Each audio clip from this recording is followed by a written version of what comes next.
Haleluya, haleluya, haleluya, haleluya, haleluya, haleluya. Pujilah Tuhan, hai segala tentaranya, muliakanlah Dia, hai para hamba yang melakukan kehendak-Nya. Haleluya, haleluya, haleluya.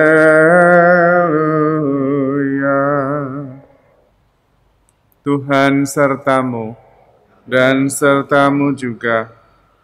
Inilah Injil Yesus Kristus menurut Matius.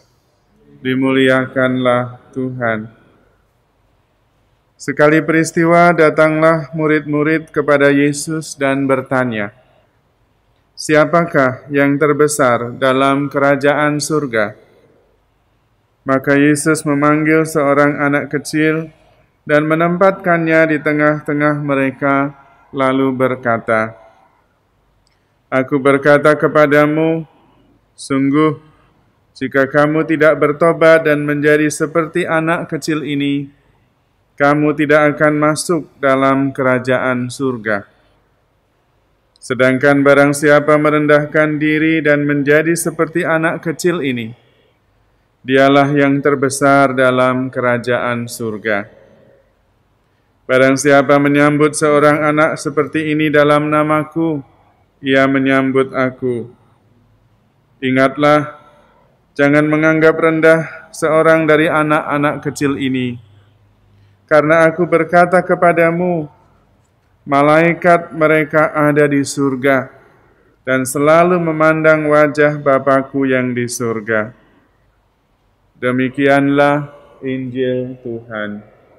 Terpujilah Kristus. Saudara-saudari terkasih, Yesus merupakan wujud nyata bagaimana Allah mencintai kita. Dia mengutus putranya, berjuang untuk kita, wafat di kayu salib untuk menyelamatkan kita.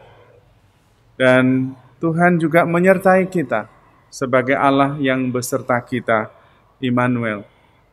Penyertaannya terutama juga melalui malaikat pelindung yang dianugerahkan kepada kita. Peranan para malaikat pelindung adalah menjaga dan melindungi kita. Dengan bimbingannya membimbing kita menuju keselamatan. Kalau kita bisa mengenal Kristus secara mendalam, itu karena ada bimbingan dari para malaikat. Kalau kita bisa selamat sampai sekarang, tahu atau tidak tahu, sadar atau tidak sadar, para malaikat besar sekali peranannya menyelamatkan kita.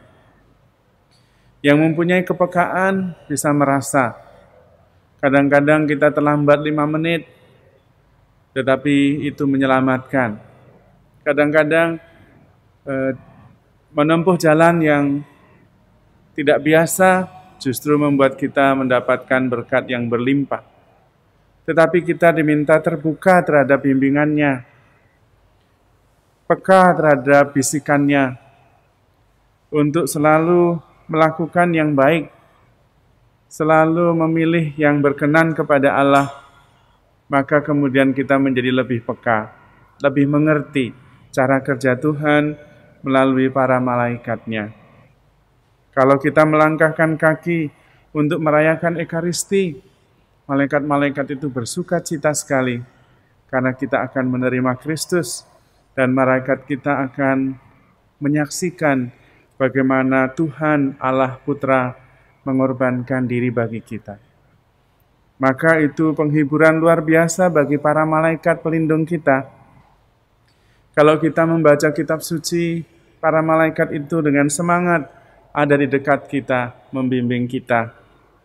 Tetapi kalau kita menuju ke tempat-tempat yang jahat, tempat-tempat dosa, mereka berduka cita dan mengganggu suara hati kita, supaya kita mengurungkan niat melakukan sesuatu yang tidak berkenan di hadapan Tuhan. Kita perlu melatih kepekaan dengan memurnikan hati dan batin, karena dengan hati yang murni, kita bisa melihat para malaikat itu. Seperti anak-anak kecil, mereka masih murni hatinya, polos, tulus. Mereka sering melihat para malaikat yang menjaga dan melindungi mereka. Namun makin lama kepekaan itu makin berkurang, karena kita fokus pada diri kita sendiri, dan kadang-kadang bimbingan, bisikan malaikat yang menuju kepada kebaikan kita abaikan. Maka marilah kita mohon ketulusan hati, mohon kepolosan dan kemurnian hati, agar kita selalu bisa mendengarkan bimbingan Tuhan, perlindungan dari Tuhan melalui para malaikat-Nya. Allah Bapa Maha Kudus, kami bersyukur karena Engkau telah menganugerahkan kepada kami para malaikat untuk menjaga dan melindungi kami. Semoga kami memperoleh rahmat dari-Mu, rahmat kepekaan dan keterbukaan, sehingga kami peka untuk mengikuti bimbingan-Nya dan memperoleh keselamatan karena makin mengenal Yesus Kristus Putra-Mu, Tuhan dan pengantara kami. Amin.